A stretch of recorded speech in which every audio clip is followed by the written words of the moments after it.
Hey guys, what's up? Welcome back dito sa YouTube channel natin and pag-usapan natin today is yung sa accommodation. Okay? So, as a direct hire, meron kasing nagtatanong kung sir, sino ba ang maghanap ng accommodation namin pag na-hire kami sa Canada? Lalo na kung sa direct hire kayo. Sino ba ang maghahanap ng accommodation? Sino yung mag-provide ng accommodation? Kami ba na as aplikante or provided na ng employer? Okay? So if you want to learn, gusto mong matutunan or malaman sino ba talaga mag-provide, ikaw ba talaga o ang kumpanyang nag-hire sa'yo dito sa Canada?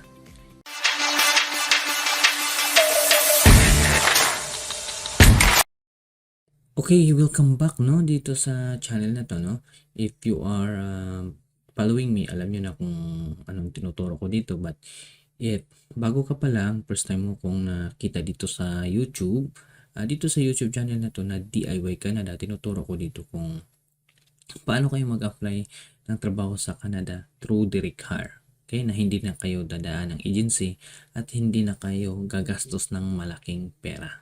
Okay, so just browse lang dito sa YouTube channel natin. Meron ditong mga video na makatulong sa iyo kung paano ka mag-apply as direct hire. Okay, so ngayon sagutin natin tong kumuna tanong kung sino ba talaga ang maghanap ng accommodation, sino ba talaga ang mag-provide. Okay, so the answer is both. Okay, so unahin natin yung sa employer. Ang employer, sila talaga yung mag-provide if sa direct hire kami kasi mayroong rules ang Canada. Okay? And mayroon ding ibang employer dito na wala silang, depende kasi sa area kung wala silang housing, wala silang mai-provide, ang aplikante ang maghanap. Okay? But sa talaga sa rules ng Canada, if mag-hire sila ng temporary foreign workers, ang employer talaga ang mag-provide ng accommodation. Okay? So, meron akong mga followers na since parang walang mahanap yung employer na malapit sa kanila, sila yung ang aplikante yung naghahanap. Okay? So, before kayo ma-worry dito sa accommodation, makikita nyo to sa kontrata ninyo. Okay? So, ipakita ko lang sa inyo dito muna, ipakita ko sa screen para malinaw sa inyo kung sino ba talaga Kasi kung rules sa Canada ang susundin natin, meron talaga dapat na ma-provide yung employer basta mag-hire sila ng temporary foreign workers. Okay? I hope malinaw yan pag ma-hire kayo sa direct hire dito sa Canada and then under kayo sa temporary foreign workers, ang mag-provide ng bahay ninyo is yung employer. Okay? And minsan, sa sobrang dami na kasing nag-apply ng Canada, may mga employers na hindi sila nag-provide and then ikaw ang mag-provide. Okay? So, nasa sayo kung papayag ka o hindi, but ang goal naman is makapunta ka ng Canada. Okay? So, both minsan may mga pagkakataon na ang employer ang mag-provide at minsan ikaw as aplikante, ikaw ang maghanap. Okay, so pakita ko muna sa inyo para malinaw sa inyo kung ano ba talaga ang rules ng Canada. Okay, pakita ko sa inyo dito sa screen. Okay, so itong PDF na to, ito yung your rights. Okay, temporary foreign workers, your rights are protected. Okay, welcome to Canada. Okay, and bibigyan ko kayo ng copy dito para mabasa ninyo kung ano ba talaga. Okay, so marami tong content itong PDF na to.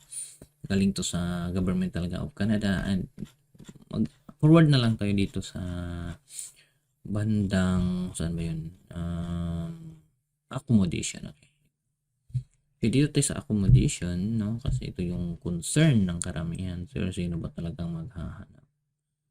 Kami ba talaga o ang employer? So, nakalagay dito if you are hired as a temporary foreign workers in low wage position, meaning yung minimum wages lang, your employer must, okay? ensure that suitable and affordable accommodation is available, or provide you with suitable accommodation at a price that you can afford. Okay? So, malinaw yan, no, na i-ensure daw ng employer na suitable and affordable ang accommodation. Okay? Kung hindi man sila makaprovide and then hanap sila ng bahay, silang maghanap ng uupahan ninyo, dapat nakalagay dito na suitable accommodation at a price that you can afford. So, dapat yung ma-afford mo lang. Okay? Or, offer you accommodation in their primary residence. Or, yan, itong pangatlo, yung offer accommodation in their primary residence, yan yung nangyari sa amin. No, meron silang biniling lupa, nagpatayo sila ng bahay, and then dito kami umuupa. Okay? Kung ngayon, if you are a caregiver and live in your employer's primary residence, they cannot charge you for your rent or meals. Okay? Your employer must provide you with a private furnished bedroom that has a lock and a safety bolt on the inside and a window and meets safety standards of the municipality and the province or territory. Okay? So if you are temporary farm worker hired under the seasonal agricultural worker program or agricultural stream, accommodation details can be found in your employment contract signed by you and your employer. So malinaw, no? So sa temporary foreign workers, ito yung common, no, na rules talaga or patakaran ng Canada. Either ang employer ang maghanap or ikaw. Pero dapat yung presyo nakasaad kung magkano. Okay? So, kung caregiver ka naman, dapat nakalagay dito, di ka na-charge you for your rent or meals. So, hindi ka mag-charge nun, no? And kung sa seasonal agricultural ka, makikita mo yun sa kontrata nyo. Okay? So, ipakita ko sa inyo yung sa akin, no? Sa akin. Saan ba yun to? Okay? So, ito yung kontrata namin, no? So, nakalagay dito accommodation. Okay? So, basahin natin. The employer can provide housing for the employee upon acceptance of this offer. The employee is required to advise if such accommodation are necessary. Okay? So, while the employee is free to make independent efforts to secure longer-term suitable housing and to do so at their own cost. So, in case, like sa amin, kung kami daw maghahanap, pwede naman siya, pero yun nga, gastos namin lahat, no?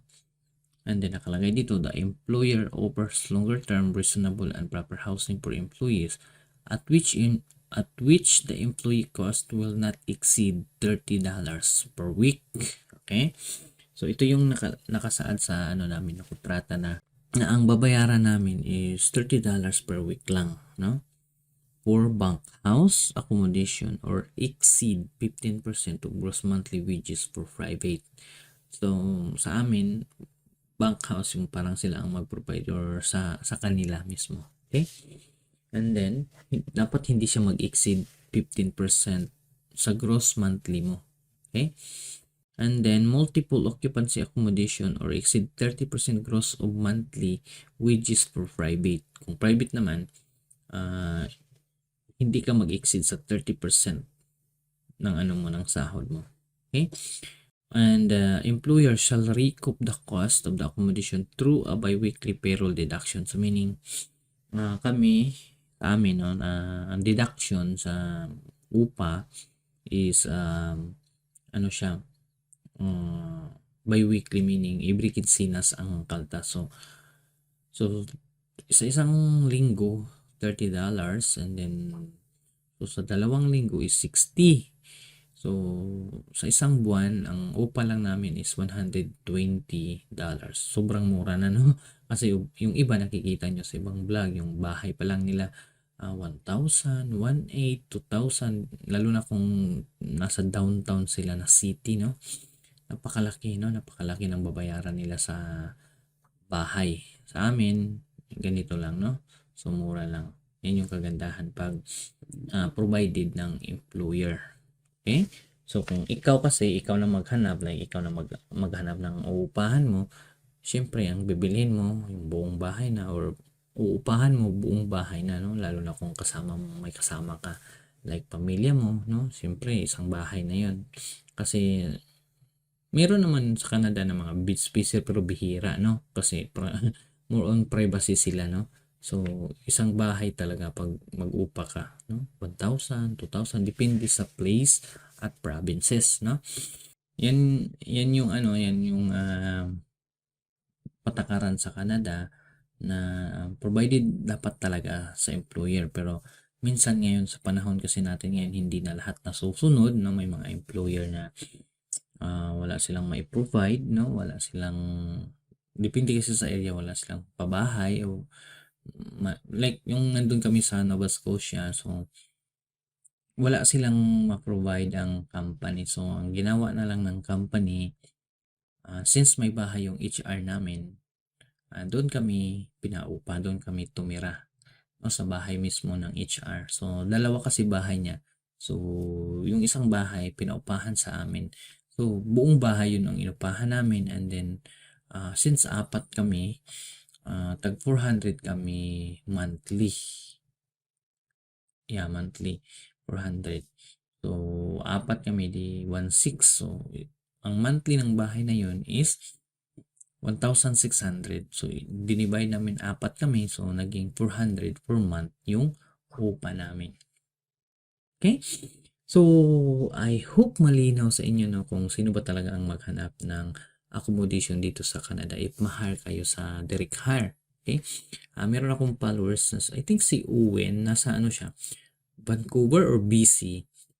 Siya ang naghahanap, no? Kasi balak din niya na kunin yung pamilya niya. So ngayon pa lang kumuha na siya ng, I think, isang bahay ata inupahan niya for future purposes lang din, para makasama niya pamilya niya at anak niya.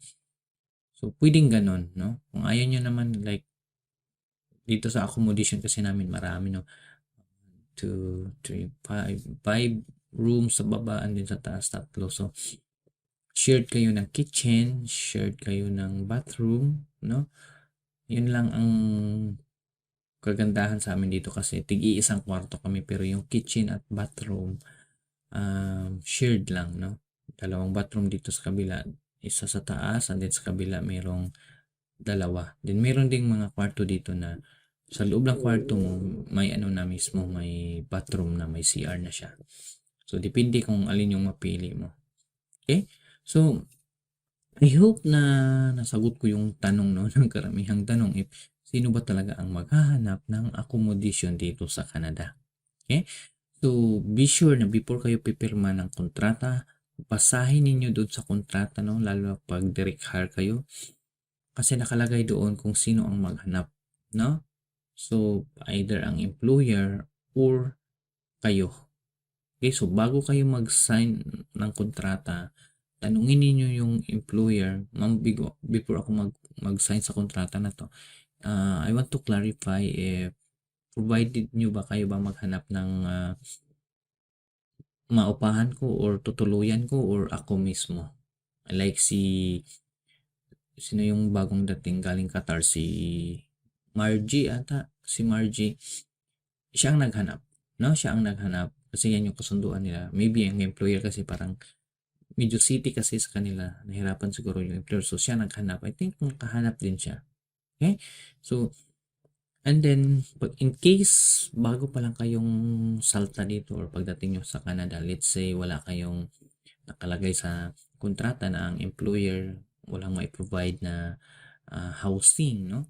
Huwag kayong mag-alala, kasi may patakaran dito na for the first 3 months, whether ayaw ng employer or gusto ng employer, sila talaga ang mag-provide ng housing para sa inyo.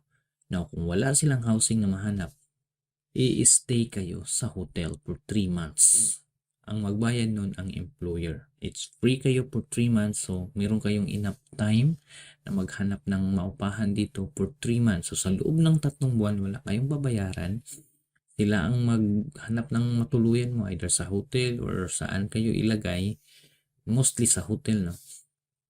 Bayad ng employer yon. Pero after ng 3 months, ikaw na ang maghanap ng bahay mo or maupahan mo dito. Okay? So, I hope malinaw yan sa inyo no, na ganun ang kalakaran dito sa Canada pagdating sa accommodation. Okay? So, may mga case na gastos ng employer or provided ng employer, and mayroon ding case na kayo mismong aplikante ang maghanap. Okay? So, I hope this video helps you, and if you like this video, i-share mo to sa mga kasama mo na gustong pumunta ng Canada, and i-share mo na ganito pala ang kalakaran pagdating sa accommodation. Okay? Again, this is Jim. Thanks for watching and see you next time. Bye.